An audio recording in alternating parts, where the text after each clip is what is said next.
Who was the best player you ever coached, Jerry, as a head coach in the NFL? Well, yeah, it's not a fair question. I tell people this because I've got 9 guys in the Hall of Fame.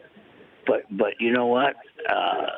Claude Humphrey thanked me for going to Hall of Fame. Deion Sanders, I said, they're going to Hall of Fame with or without me. They're going to Hall of Fame if your grandma's coaching them.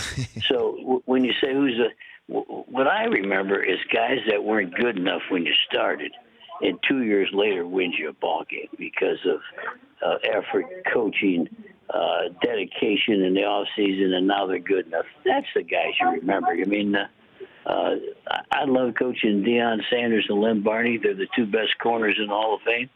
But they were going there whether I coached them or not. So what's your favorite story about Deion? What knew how special he was, Jerry? Well, people, it was so, I was coaching them in the press conference, people in the press. And the guy in the press conference said, you got to hate Deion Sanders. And I says, I do? He goes, yeah, he dances after every time he scores, he dances in the end zone. And I said, let me tell you something. I hope he dances 3 times a game. And, that stuff don't bother me.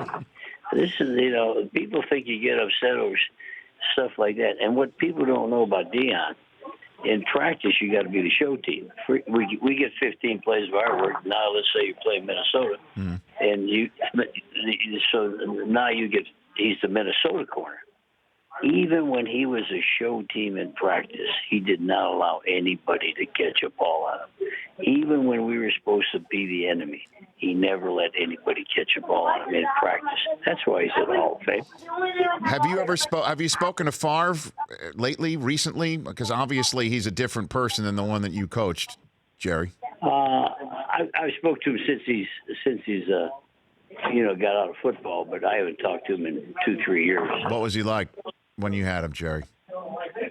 He was a young stallion that hadn't been broken yet. Nobody had rode him, and you're that age and you got that kind of money. And I think the problem with all young kids, I think this is part of the problem with Johnny Manziel, and you're not playing, it's easy to drift into trouble.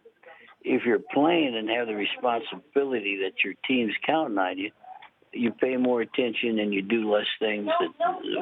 I think both guys were, their problems were magnified because they were sitting the bench. The Rich Eisen Show, weekdays at noon Eastern on Audience.